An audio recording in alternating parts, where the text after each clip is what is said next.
Hi friends, कैसे हैं आप सब। आई होप आप सब अच्छे होंगे। आप सभी का स्वागत है। आज हम नालंदा विश्वविद्यालय का जो अवशेष बचा हुआ है उसके बारे में संक्षिप्त में जानकारी हासिल करेंगे।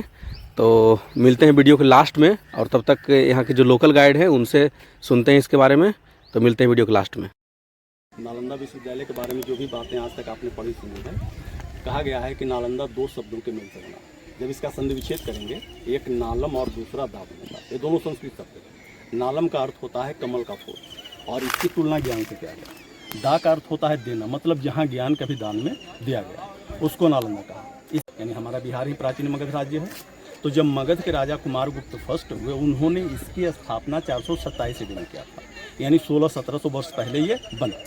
उसके बाद दूसरा कंस्ट्रक्शन कन्नौज के राजा हर्षवर्धन, तीसरा देवपाल ने किया।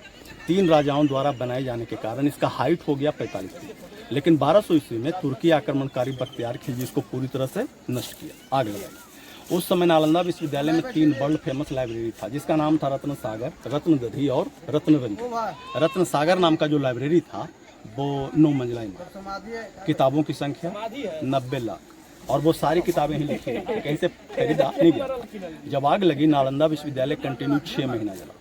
उसके बाद सारे के सारे मिट्टी का टीला बन गया। विश्वविद्यालय कहाँ गया किसी को पता नहीं। इसकी खुदाई 19वीं सदी में एक ब्रिटिश आर्कोलॉजिस्ट जिसका नाम था लॉर्ड कैनिंग, उसी के डायरेक्शन में खुदाई के बाद आर्कोलॉजी विश्वविद्यालय को 2 भाग में बांट दिया। एक भाग को मोनास्ट्री कहा, दूसरे भाग को चैत्य।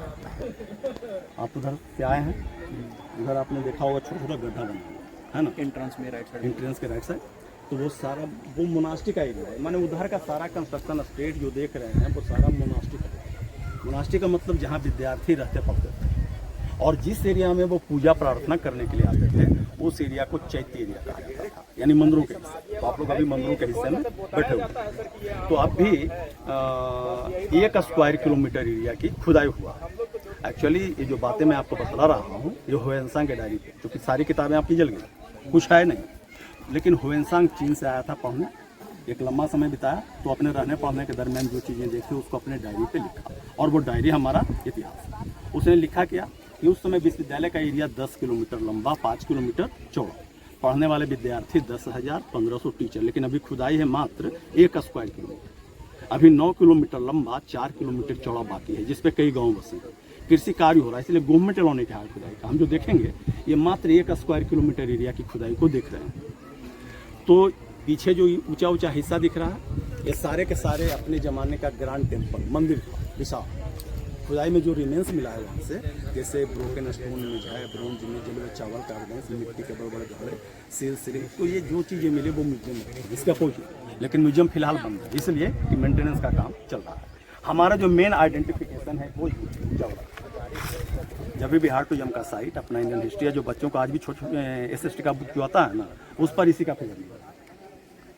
इसका नाम हो गया सारिपुत्र स्तूप। लॉर्ड बुद्ध के सबसे प्रिय शिष्य का नाम था सारिपुत्र। उनका जन्म और मृत्यु यही हुई थी।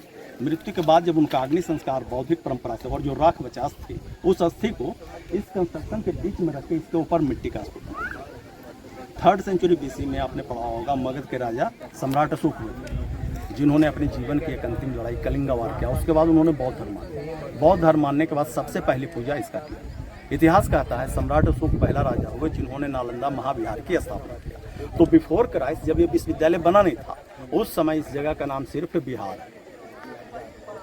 बिहार का शाब्दिक अर्थ होता है बौद्ध वालों का निवास, पाली भाषा। आपका बिहार स्टेट उस समय नहीं है, उस समय बिहार मगध राज्य, ठीक है। लेकिन जब ये विश्वविद्यालय का रूप लिया 5वीं सदी में, तो ईंटे से पहला कंस्ट्रक्शन देने वाला राजा हो गया कुमार। ईंटे से बनने के कारण जब इसके आकार और ऊंचाई बढ़ गई तो सीढ़ी बना दी। जो सीढ़ी आप देख रहे हैं स्टेयर बना हुआ, माने कि 3 स्टेयर हैं। तो नीचे से जो पहला स्टेयर वो हो गया कुमारगुप्त का पहला, दूसरा स्टेयर का मतलब हर्षवर्धन, तीसरा स्टेयर देवपाल। 3 राजाओं का 3 स्टेयर। जैसे मैंने आपको बतलाया था कि मोनास्ट्री जो बिल्डिंग विश्वविद्यालय जो बनाया था 3 राजाओं ने अपने अपने अलग अलग पीरियड में, तो उसी तरह से तीनों का एविडेंस हमारे सामने है। लेकिन इतिहास कहता है कि इस स्तूप का कंस्ट्रक्शन 7 टाइम्स 7 राजाओं ने किया। तो जो 4 कंस्ट्रक्शन BC का मतलब मिट्टी के, वो इसके अंदर दबा पड़ा है, पूरी तरह से सॉलिड है, कहीं पे होल और गैप नहीं है। कॉर्नर पे वो जो राउंड देख रहे हैं जो बीच में ऐसे आले बने हैं इस तरह से, तो वैसे राउंड का बोलिएगा भोटी वस्तु, VOTI भी, भोटी का मतलब होता है मनौती वस्तु, जिनकी मन्नतें इच्छाएं पूरी हो गई। इसके अंदर कुछ नहीं, पूरा ठोस है, सॉलिड है। हाँ, ये सॉलिड है। उसके अंदर वो रात माने उनके अस्थि नीचे रखा हुआ। हाँ, तो इसके बाद नीचे और भी होगा जब 7 है तो इसमें तो दिख रहा है। जैसे अभी जो हम लोग चल रहे हैं दूसरे राजा हर्षवर्धन के पीरियड में, आपका जो पहला कुमार गुप्त है वो यहाँ से 15 फीट नीचे, माने ग्राउंड लेवल उसका 15 फीट नीचे, हम लोग उसके छत पे चल रहे हैं, और इसके 15 माने ये हाइट हो गया इसका हर्षवर्धन का 15 फीट। अब इसको ढक दिया वो तीसरा देवपाल, और वो जो दीवार का टॉप देखा वहाँ से एक और चलेगा पंप जो बख्तियार खिलजी के पीरियड में नष्ट हुआ। इस एरिया में कुछ ऐसे जो बड़े बड़े राउंड देख रहे हैं, ये प्रत्येक बड़े बड़े राउंड का मतलब हो गया बुद्ध की मूर्ति। हाँ, कुछ स्क्वायर बने हैं, आपको दिखेगा, कुछ रेक्टेंगुलर, कुछ स्क्वायर। तो रेक्टेंगुलर पे सीनियर, स्क्वायर पे जूनियर बैठकर प्रेयर किया, मेडिटेशन किया। इसके अलावा आपको ऐसे राउंड मिलेगा, ये प्लेन राउंड। आप राउंड आप देख रहे हैं, देखेंगे दो तरह का, एक सबसे बड़ा जो बुद्ध की मूर्ति से रिलेट है, तो ऐसे प्लेन राउंड का मतलब इसको बोलिएगा आप मेमोरियल। मेमोरियल का मतलब हो गया जिन विद्यार्थियों का निधन पढ़ाई के दरमियान हो गई और जब उनका डेड बॉडी उनका अपना देश भेजना मुश्किल हो गया, वैसे स्थिति में उनका अग्नि संस्कार किया, उन्हीं के अस्थि को रखकर छोटे छोटे राउंड बना जो मेमोरियल कहलाता है। तो ऐसे संख्या काफ़ी है। इन्हीं सभी कारणों से ये पूरा का पूरा परिसर आज बौद्ध धर्म वालों के लिए सबसे पवित्र है। एक जमाना था लोग ऊपर नीचे आते जाते थे, अभी तो फिलहाल रेस्ट्रिक्टेड है क्योंकि 2500 वर्ष पुराना है, यानी विश्वविद्यालय बनने से 1000 वर्ष पहले बन चुका था।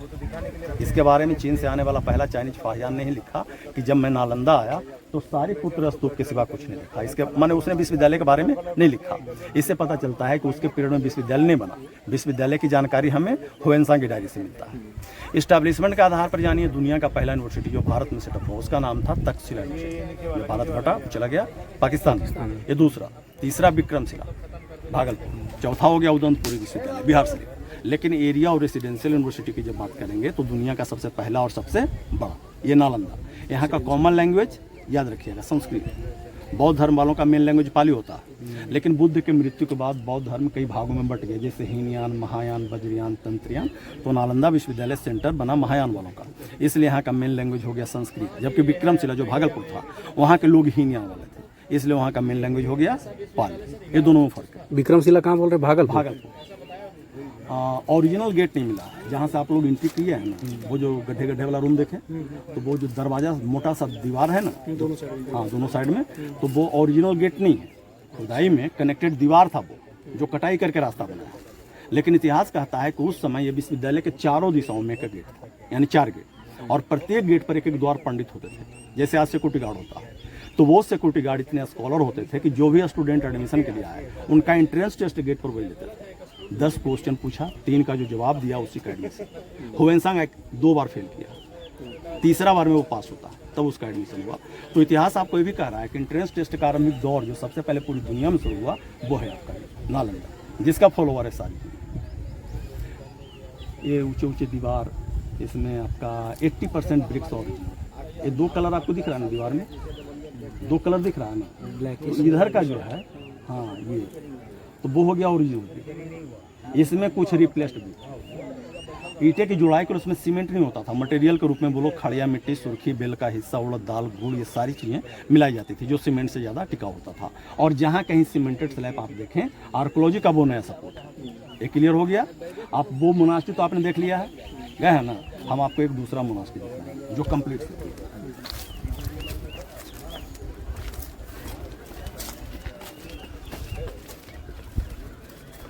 कभी मौका मिले आर्कोलॉजी आपको ये बताना चाहते हैं कि अपने ज़माने के फेमिलियर फिल्म के माध्यम से भी आप देख सकते हैं इसको। एक मूवी था जिसका नाम था जॉनी मेरा। कभी मौका मिले तो देखिएगा, एक गाना है समझ जान लग रहा देवानंद यहीं से गाना गाते हैं और बहुत धर्म वालों के लिए सबसे पवित्र जगह होता है बुद्ध की मूर्ति। स्क्वायर पे स्टूडेंट बैठकर प्रेयर क्या मेडिटेशन, और बड़े राउंड के पीछे वो जो छोटे छोटे राउंड बने हैं वो सारा मेमोरियल हो गया। और वो जो राउंड है जिसमें ऐसे आले बने हैं वो हो गया भोटी, मतलब मनौती, जिनकी मन्नतें इच्छाएं पूरी। अब चलिए देखते हैं।